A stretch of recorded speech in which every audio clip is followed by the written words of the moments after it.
What's going on, everybody? This is your boy Blue, and for our final video of 2021, I'm going to be doing what I love, Commander Budget Deck. Alright, so this is Blue's Budget Brews. We'll be doing Zimone, Quandrix Prodigy is the commander for this deck, and we'll go over everything with you. And then after I'm done that, I'll go over a small upgrade section with which you can make this deck really shine. Before I do that, I want to say, you know, it's New Year's Eve, so Happy New Year to everybody.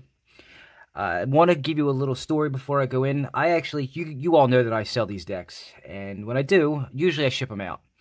Today was the first day of me selling these that I actually got to meet the people that are going to get some of my decks in person.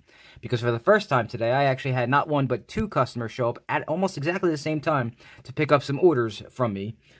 The first one was Josh, who I met today, and I got to tell you, brother, I really like your style. And I'm glad that I got to meet you, and I really do hope we get to play some Magic together and maybe do some other stuff around, you know, a little bit of other extracurricular activities with some other stuff in the future.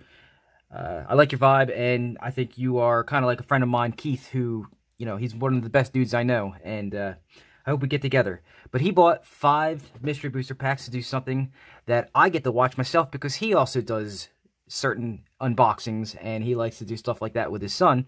So I get to watch my own stuff get done instead of me doing it. So that's going to be kind of cool. The other one I met was Mo. He actually lived in the area I used to live in. Came all the way out here to come pick up a deck. He picked up the zombie deck that actually has a quasi-mono Black Devotion deck. We tried to convince him to get into some Commander, and we're going to talk about him a little later because he's probably going to buy one of the decks. But with all that said, you know, Zimone, Quandrix Prodigy. Let's get into it. Let's see what he does. So, Zimone is a 1 green, 1 blue commander. That's a 1/2 human wizard. Obviously legendary because it's the commander. Her abilities are to 1 tap. You may put a land card from your hand onto the battlefield tapped. And then for 4 tap, draw a card. And if you control 8 or more lands, you can draw 2 instead. Now, this is going to be quite similar, but not exactly to my Tatiova deck. This one's going to get the casting cost being a little lower. It's going to be like a toolbox build where you... and a landfall build, where you drop tons of lands, draw tons of cards, get lots of answers, and go from there. So, let's get into the deck, and I'll tell you all about it. So, let's put Zimone aside. Let's start with what I always start with. We'll zoom out so that I can get you to see everything. I always start with the lands that I put in these decks. Remember, we're on a budget, so these have to fit a certain budget that I put together, which is the $40. So that's where the upgrade section comes in. So we start with Temple of Mystery, which is the blue, green, or simic color, or in this case, Quandrix, right? I guess it's Quandrix if you go by that. The tap land, the one that you scry. So that's the scry land. Simic Growth Chamber. Obviously, you're going to want the 2 color to tap for. And then this actually has the added ability because you want to be able to get lands back into your hand. It bounces itself or another land when you play it. So it's really just a good addition to this. Quandrix Campus for the scry ability. Lands need to have some kind of functionality besides adding mana to your mana pool. Scry is a good one in this one. Thornwood Falls comes into play tapped, of course, and then you gain a life when it comes into play. Simic Guildgate is the gate version for Simic. Woodland Stream also. Warp Landscape, obviously you want more ability to get more lands, so Warp Landscape is a natural fit in here. Same thing with Mirrored Landscape, same thing as the Warp Landscape. Blighted Cataract, so you can sacrifice it later if you don't need it to draw cards, but it also gets it off the table into your graveyard, so you can possibly play it later from the graveyard. Think about that. Blighted Woodland, same thing. So it's a land that comes into play, so it triggers landfall. You can put it into your hand with Zimone's ability, or you can put it into play with Zimone's ability, and then you can sack it to go get other lands to put into play, and then this goes to the graveyard, and oh, look again, another way to get another land back from your graveyard into play. You get the idea. Temple of the False God, I don't normally like putting these in here, but that's because you never know if you're going to have 8 or more lands, or 5 or more lands, sorry. This deck's going to have 5 more lands, let's just be honest. So it's a little ramp. And then the rest are going to be forests and islands, blah, blah, blah. And as always, and I always tell you this at the end of when I'm doing my lands, if you want to see the exact land count, you can go ahead and I'll put a link to the deck the deck list in the video. Let me restart it. I'm going to put a deck list in the section for description so you can see the exact count. Man, I can't talk today. Jeez. All right, next section we're going to go over. Ramp. Hello, green. Yes, lots of choices. I'm going to give you the budget ones out of this one, and then I'll give you the other ones that you can use later. All right, Search for Tomorrow is up first. If you want to read it, I always tell you, I'm not going to read them all. I'm just going to tell you the important ones. If you need to read a card, pause the video if I'm talking too fast. That's doubtful, though. Beanstalk Giant. The adventure part is the important part here, but he also becomes a big-ass MF creature. I've had him, so I play a version of this deck on Arena, and this is in there. And I've gotten him to a 30-30 just on, I think it was 4th turn, just by getting lots of lands out. Cultivate, naturally.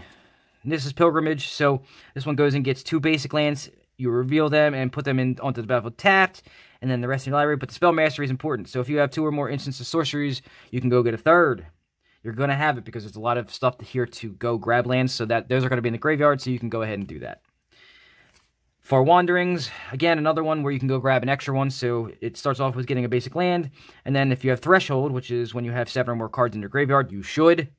When you play it, you can go grab an extra one and put that on the battlefield tapped as well. Kodama's Reach, naturally, just go get 2 lands, put 1 into your hand, 1 into the battlefield tapped, you know the deal. Natural Connection, same thing, go grab a land. Spring the Mind, so most of the time you're going to be using it just for the spring part, but because you're going to have so much mana, trust me, you will. Mind is always useful because card draw, good. Migration Path, so you can use it to either go get 2 basic lands, or you can cycle it to draw a card. That's one of the good things about this is flexible. Circuitous Route, go get 2 lands, and/or gates. Now, obviously you're only going to be able to, with 2 colors, get 1 gate, but at least you can go get a gate. They'll come into play tapped, which a gate does already. That's why that's in there. A little different here. It's not a spell, but I've got a couple creatures that do it as well. So you got Burnished Heart. So it comes into play as a 2/2, and then you can pay 3 sacrifice to go get 2 basic land cards, put them on the battlefield tapped. Same thing with Wildfield Scarecrow. So those are the inclusions for the deck out of the box that I have for ramp. There are a lot of options. I will be telling you about them in the upgrade section. Up next, the dudes. That's what I call them, creatures. All of them will fit the theme of the deck, and then I'll go over some upgrades later. Here's a cool one, Embodiment of Spring. 1 to cast 03. It's great to have just a nice little wall out for a little bit, and then you can pay a green and 1 of any, sacrifice them, and go search your library for a basic land card, put it on the battlefield tapped. Thought it was kind of interesting and cool. Wanted to try to include some newer stuff from the Tatiova deck. This is something I decided I wanted to try. Kyora's Follower. So it untaps permanent. Zimone is what your target is on that one, because Zimone's ability lets you draw 2 cards at some point. You want to be able to draw maybe 4. Llanowar Scout. It taps to let you put a land from your hand onto the battlefield. Again, triggering landfall. Fertilid comes into play with counters. You can do something to make counters a thing in this deck. I did not. That's not the direction I wanted to go. But if you want to make Fertilid really big and go get a whole bunch of lands, you can do that too. But for every counter you remove from him with the ability, you can go get a land. Yavimaya Elder. Back in the day, this was the king of going to get lands. Alright? It's card advantage of 3. So follow me. So it's 3 to cast for 2/1. When it dies, you may search your library for up to 2 basic land cards, put them in your hand, and then shuffle. And then you can pay 2 and sacrifice them to draw a card. So you sack him to his own ability, draw a card, and go get 2 lands. It's pretty simple. Now remember, when you do this, the order that's going to happen is the abilities will stack. You can choose which way you want to do it. Spore Mound, obviously, it's a landfall ability, and it puts creatures into play. So you're going to get benefit from your landfall and make creatures win-win. Rampaging Balos, same thing. Landfall ability. It's a big-ass creature. It's a 6/6 trampler already.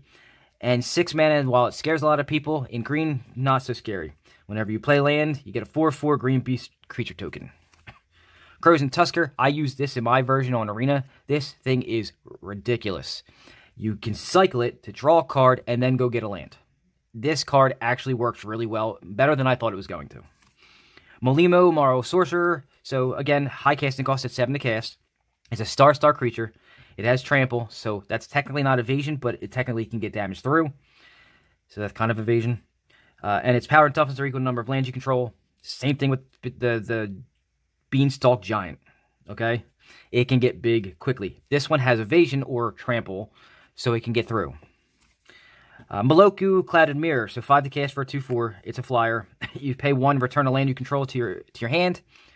And then you can create a 1/1 flyer. That's important because you're going to need flyers to help block other flyers. It also helps you by recurring lands back to your hand to play them again for landfall triggers. Trench Behemoth, so you return a land you control to your hand, and then you can untap it, and it gains hexproof, so it does two things. It returns a land to your hand, and it gains evasion, or hexproof, or protection, whatever way you want to put it. And then whenever a land enters the battlefield under control, target creature an opponent controls attacks during its controller's next untap phase, if able. So, the importance of that is that you can start making things that are not supposed to attack on your opponent's side. They're utility creatures that they have out there just to sit there and do whatever their ability is. Attack, so you can kill it. Scourge of Fleets. I'm actually realizing I like Scourge of Fleets a lot more every time I put it in a deck. It's 7 to cast. Again, not a problem with this deck. It's a 6/6, and when it enters the battlefield, return each creature your opponent's control with toughness X or less to its owner's hand, where X is equal to the islands you control, and you should control a bunch of islands and return everybody's creatures to their hand that your opponents control. Slim Yoda, or Voda, the Rising Deep, 8 to cast, 8/8 with a kicker. It sounds like a lot. Again, it's not. When it enters the battlefield, if it was kicked, return all creatures to their owner's hands except for merfolk, krakens, leviathans, octopi, or octopuses, and serpents. And as you can tell, kraken, that might be the ones. Is it beast? No, it's just krakens and octopuses and all that. Either way, it returns all the little shit, leaves all the big stuff. Now, here's the cool one. So Gretchen, here's what's cool about Gretchen and why it's in the deck. You can actually do a switcheroo. Whichever one you want, you can actually put Gretchen as the commander and Zimone in the 99 if you want to do it that way. Zimone is like a worse version of Thrasios, but it's cheaper to cast, but the ability costs colored mana, but it shouldn't be an issue in here. So for 4, a blue, a green, and 2, you can draw a card, and then you may put a land from your hand onto the battlefield. It's a 0/4. When I play, this is my commander on Arena because I didn't pick up a Zimone. Zimone is actually now in the 99 because I didn't feel like switching them around. But the 0/4 on second turn actually is quite helpful, so keep that in mind as well. Coiling Oracle, obviously it lets you get a land off the top of your library, or put a card in your hand. Quandrix Apprentice, so 2 to cast, 2/2. Whenever you copy or cast an instant or sorcery, you can look at the top 3 cards of your library, you reveal a land from among them and put it into your hand, and then put the rest on the bottom, so it helps get your lands in your hand so you can play them for your landfall abilities. River Hoopoe, just a flyer for 1/3, and then it lets you gain life and draw a card. Nothing to do with landfall abilities, but it's utility in the colors that you want. It's a flyer, which you don't have a lot of, and it helps you draw cards and gain life. Bounding Krasis, so it's flash, so it comes into play as an instant whenever you want. And when it enters battlefield, you may tap or untap a creature, and the untap is for Zimone, so you can use the ability over. Trigon Predator, this is just utility, so you can destroy artifacts and enchantments that you don't want on the board. This is part 1 of a 6, not really a 6-part combo, but one of 6 cards that I will 100% suggest have to be in this deck. The other 5 pieces are not in the deck, however, I will suggest them later in the upgrade section. This guy is a beast, literally. So, he's a mutator.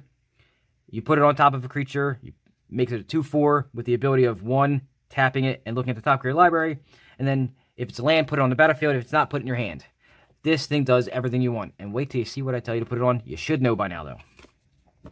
Lastly, Quandrix Cultivator. So you play it, go search for land, put it into play. It's a 3/4, big body, great ability for this deck. What more do you want? So that's the creatures. Spell time. Let's go over that. So this isn't going to go into the... so the first spells technically were the ramp section. This is going to have some cards that look like ramp. They're not really ramp, but they can be. It's a gray area. We're going to start with Explore. Play additional land, draw a card. This is actually card draw with the ability to play an additional land. Into the Unknown, same thing. You may play an additional land, and then target creature you control explores so you can possibly get the land into your hand. Bond of Flourishing is defensive. I'm sorry, no, that's not this one. That's a different card. Look at the top 3 cards of your library. Reveal a permanent from among them, put it in your hand, and put the rest on the bottom of your library, and you gain 3 life. It's green's card draw, is what I'm going to... Same thing with Seek the Wilds. Look at the top 4 cards. You can look at a creature. You can reveal a creature or land, and then put it in your hand. Adventure Awaits. Same thing as Seek the Wilds. Track Down. Same thing as Seek the Wilds. Lead the Stampede. A little bit different than Seek the Wilds, but pretty close. You might want to read that one. I've actually found a real love for Lead the Stampede lately in some of the decks that I'm making. Harmonize, this is simple. Draw 3 cards for 4. It's actually quite good. I don't know if you know that. I don't think you've heard that yet, but it's pretty good. Treasure Hunt, same thing. Reveal cards from the top of your library until you reveal a non-land. Put them all into your hand. So if you can stack your deck somehow, and I'm not saying that you can right now, but maybe in the upgrade section I'll mention it, you can probably stack your top bunch of cards with lands so you can draw a bunch of lands, which is what you want to do for once. Tragic Lesson, I mean, this is pretty obvious. Draw 2 cards, then discard a card unless you discard a land, and then obviously, if you want, you can find ways to bring it back. Growth Spiral, naturally, draw a card, put a land into play. Eureka Moment, draw 2 cards, put a land into play. Urban Evolution, draw 3 cards, may play an additional land. You get the theme here. Return to Nature, more defense. So destroy an artifact, an enchantment, or exile a card from a graveyard. That last one is not always as important, but in Commander, it actually can be. Wilt, so this one's more of a, it destroys an artifact or enchantment, but if you don't see any targets, you can cycle it away and draw a card. Broken Bond, I love it. Every card. It's been a while since I made this deck. I forgot a lot of the stuff that I put in here, but I remember the theory because I play the deck. Destroy target artifact or enchantment, and then you may put a land into play from your hand. Broken Wings. Okay, so your weakness is fast flying creatures. I actually make a budget deck that's fast flying creatures. Literally. So I kind of, while I made that deck at the same time I made this one, I was like, oh, that's a pretty big weakness. So destroy an artifact, enchantment, or creature with flying. Simple as that. Scour from Existence. So this is for that really big problem. 7 mana sounds like a lot. It is. In this deck, it shouldn't be. So once you get going, 7 mana is going to be like nothing. You might want to just try to get rid of something extremely important to get rid of. This will literally just exile it. So those are spells. Here's the enchantments. Not a lot. There's not a lot of enchantments here. Zendikar is Royal. Obviously, it's a landfall ability that puts creatures into play that helps you block, attack, do damage, blah, blah, blah. Pretty important. Ominous. There's a lot of drawing going on in this deck. So this is going to help it. So you put a counter on it for every time you draw a card, and then you can remove 8 shadow counters and put, oh look, an 8/8 Kraken into play. If you don't feel like going through all that, you can just cycle it away. But the Kraken is important because that Slin Voda, when it gets kicked and everybody returns shit, Kraken, or not, sorry, I don't remember if it was Slin Voda. The one that returns everything but Krakens and Octopi or Pusses or what have you. This creates ones that are immune to that. And they're 8/8s. And finally, on the enchantments, retreat to Coral Helm. So whenever a land comes into play, you can either untap or tap a creature. Obviously, it's your choice depending on the situation. And then you can also scry 1. And again, stacking your deck a little bit. So a couple of enchantments to help you make this deck real smooth. And now we go for artifacts. One of the problems this deck seems to have is it draws a lot of cards. I run into that problem all the time, and there's not enough options to give you a maximum hand size. Library of Lang will help you, hopefully. Explore Scope, again, more, So when the creature attacks, look at the top grade library, and if it's land, put it onto the battlefield tapped. You see where that's going. Mask of Avacyn is just basically the budget version of a Swiftfoot Boots so that your commander has some protection. And Seer Sundial, whenever you drop a land into play, you can pay 2, draw a card. Obviously, you see that going as well. And the last card is going to be a Planeswalker. It's the only Planeswalker I have in this deck, and I don't normally put a lot of Planeswalkers in my budget decks, but this one needed to go in there. Is Kiora Behemoth Falconer, or Beckoner, sorry. Whenever a creature with power 4 or greater comes into play under control, draw a card, and you can use its -1 ability to untap a permanent, again, for Zimone. So that is the deck in a nutshell. Again, if you want to go ahead and look at the deck list to see everything, if you can see it better that way, there will be a link to it to my MTG Goldfish account that has it on there, and you can look at the deck there. So, one of the things I want to mention about this deck is fun, alright? I play a version of it on Arena, and I gotta tell you, the amount of fun you can have with it, so we already know blue-green is the most powerful color combination for Commander. So obviously I'm going to show you some of the upgrades for that'll make this deck literally just be like a WTF moment for your opponents when you're sitting there and you're swarming the board with everything and drawing tons of cards and having answers to everything. So rather than me boast about it, why don't I just show you? So let's get into the upgrades. And as usual, I start with the lands. So I'm gonna mention that, obviously your upgrades are gonna start with the dual lands that you can put in here to make it run smoother. But I mention that every time, and I'm not going to tell you all of them because I'm sure by now you know them. So I'll go into other things. So you got Alchemist Refuge, so it makes things count as instants. So everything you cast will be an instant speed, so you can cast stuff on your opponent's turn. Novagen Heart of Progress is another one you can add in here to make the deck run a little bit better. Reliquary Tower, because again, you want to try to make it so that you don't care about your maximum hand size. Yavimaya, Cradle of Growth. So, newer card, makes all lands forests as well, so that way it helps mana fix you in case you're stuck on blue. But it has some other fun interactions that you can do. It's a pretty good addition for here. Minamo, School at Water's Edge. I'm going to have that one up there for you to see. It untaps the legendary permanent, obviously for Zimone to untap and use her abilities again. Thespian Stage, because there's a lot of lands that you're going to want to copy. So why not just throw that in there to be able to do so? Oboro, Palace in the Clouds. This one's a really good one. It returns itself to its owner's hand, so you can play it over and over again. I mean, come on. That's literally the epitome of what you want to do in a landfall deck. Nykthos, Shrine to the Nyx, because you need a little... I mean, you don't really need much more ramp, obviously, but it's always nice to have a little bit more. Gaia's Cradle, I mean, obviously. This deck, I just got to tell you, with the upgrades I'm about to tell you, a Gaia's Cradle, you can tap it for probably about 30,000. And then, I have to mention this too, a Strip Mine, or any of the lands that destroy other lands, because I'm going to go into recurring lands from your graveyard back into play, so it's kind of like one of those things where it can actually turn into a mini land destruction deck, and I know, boo, but you know what? I do it with Modratha, and you can do it here too, so... Anyway, that's a couple of the lands I would suggest. There are others I'm sure this deck probably can benefit from a lot, but I'll have them up, you know, I'll put, you'll see them up there as I go, and maybe you'll have some ideas on what you can add, but other than that, I'm going to move on to the next section, which is the ramp section.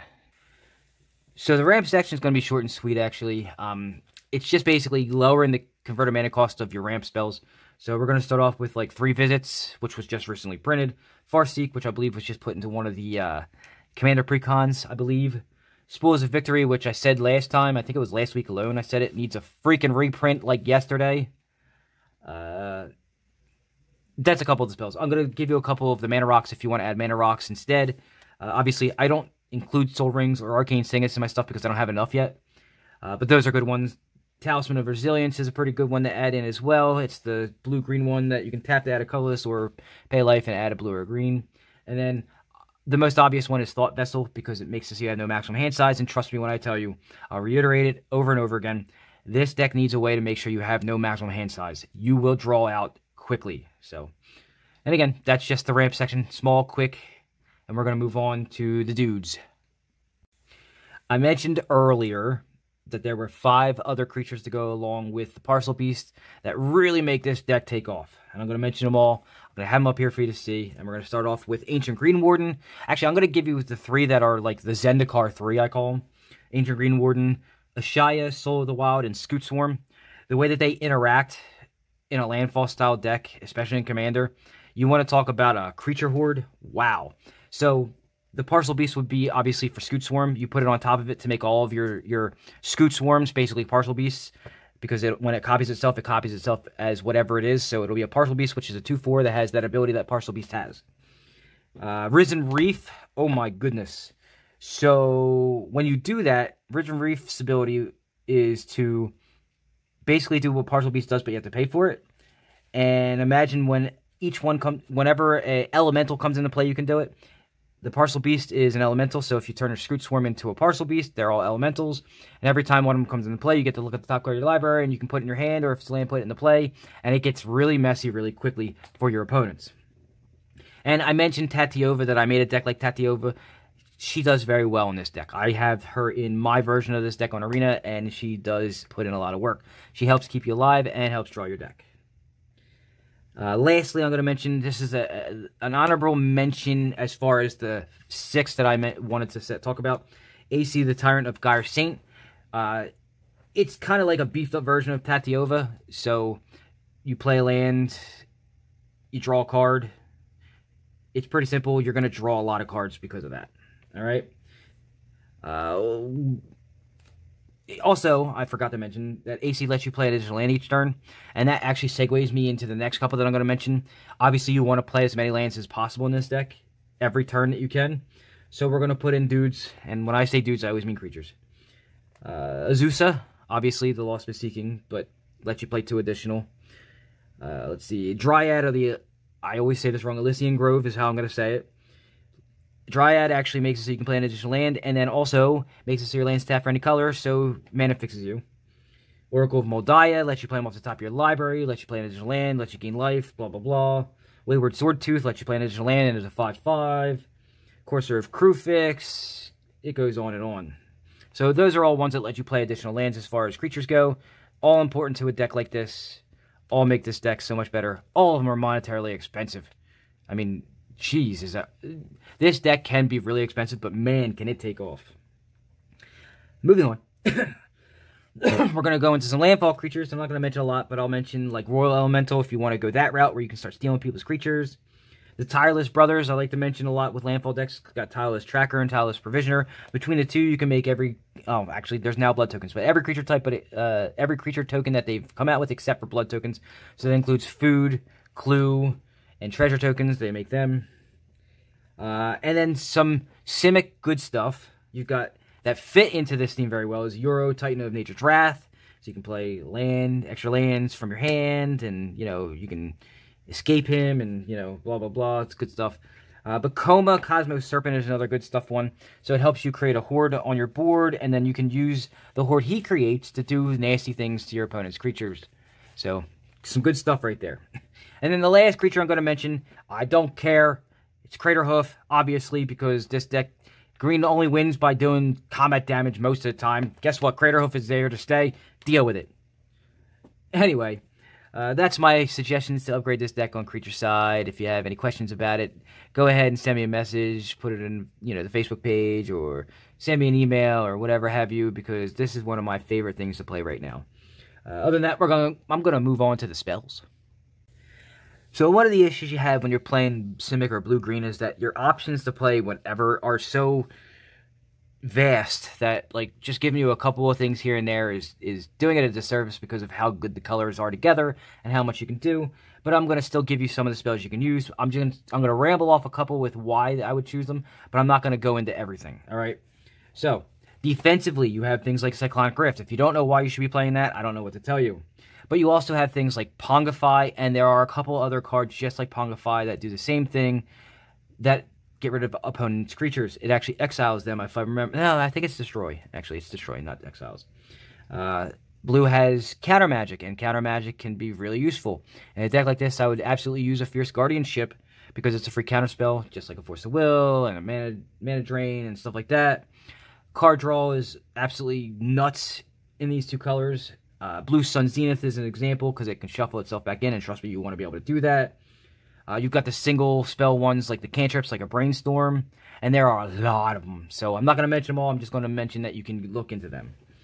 You've got tutors, and the tutors here are a little bit weaker than the black ones, but they're still pretty good. You've got things like a Mystical Tutor, which will let you go get an instant or sorcery. I believe it's a blue one. It shouldn't matter. Worldly Tutor lets you go get a creature. Now, they put them on the top of your library, so... I mean, the fact that you have the ability to draw so many cards makes it so it doesn't matter. Green Sun Zenith is... It shuffles itself back in. It lets you go get a creature. It gives them, I believe it's... Vigilance? I'll have it up here. And then... Finale of Devastation. So, like, it's like a two-punch knockout on Finale of Devastation if you go and search for a Craterhoof. Because when you obviously put X10... You obviously go get a Craterhoof. You put it into place. Now your creatures gain, I think it's Haste, Trample, Vigilance, plus a million. It's pretty much a game ender when you do Finale of Devastation, especially if you do it for 10. And again, I'll have it up there for you to see. And that's the only spells I'm going to mention because the amount of ones I could go into are so vast and so numerous that I just don't have enough time. I'm going to move on to the enchantments. So unfortunately, the enchantments are no better than the spells as far as the vast amount of ones you can do. I'm going to try to focus this section a little bit more, kind of like I did with the creature section where it was the first 5 or 6 I mentioned are pretty much the key ones you want to add. I'm going to go into keeping the theme as landfall and drawing cards. So we're going to go with some of the new additions that were just given to us recently with Wizard class. So it helps keep your hand size to no maximum, which is important. Druid class, so when you're playing lands, you can gain life, so you can keep yourself alive more. The ability on Druid class lets you also play an additional land, which plays into this very well. Rhystic Study, of course, because it lets you draw cards. That's the same thing with Mist of Remora. Sylvan Library Abundance. Now, here's an interesting one. So Sylvan Library Abundance I suggest a lot in green decks because it helps you with card draw. It's not technically draw, but it also helps you do something else. So I'm going to mention a way to win by drawing out, and we all know what they are and know it's not going to be Thassa's Oracle. But you have to make sure you get the card in your hand that you're looking for to be able to do so. Abundance does that for you because you can choose land or non-land, so you can keep choosing the same thing over and over until you get the card you need, and then just continually start choosing land if you'd like. So that's the little tip I have for you on this deck, is Abundance will save your ass. What else we got here? Exploration lets you play an additional land every turn. Burgeoning lets you play a land on your opponent's turns. If they play a land, you can put one into play. Leyline of Anticipation, I put it in my version on Arena, and it lets you cast everything as if they had flash. Trust me, that's really good. Being able to win on your opponent's turns, much better than having to wait for your turn. And then the last thing I'm going to mention, I mentioned it for every deck that's green, and Commander, Guardian Project, it's one of my favorites. There are enough creatures that you can cast from this deck to be able to make Guardian Project worth it. So, and again, I'll have all of them up there for you to see. That's about it for the enchantments. I don't feel like going into too much detail on all that. I'm going to move on to the artifacts. And on those artifacts, I'm going to mention that this is not going to be a big section either because there's already not enough room in the deck. So let's go into a couple of them. I got 4. I'm going to show you 3. Crucible of the Worlds, so you can recur those lands back. I didn't mention it, but there's a creature, Ramina something, I can't remember, Ramina Hydra I think it is, that lets you play lands from your graveyard into play. Same thing with Crucible of Worlds. They both go together very well. If you want to add that in there on your creatures, on the creatures, you can do that. But again, that whole, playing Strip Mine from your graveyard back into play over and over again because you have so many land drops. It's not even funny. You can basically wipe a person out of their lands. The Great Henge goes in every green deck. I don't give a shit what anybody says. It has to go in almost every green deck. The Magic Mirror is a great one because it makes it so your hand size doesn't matter, and it lets you draw cards.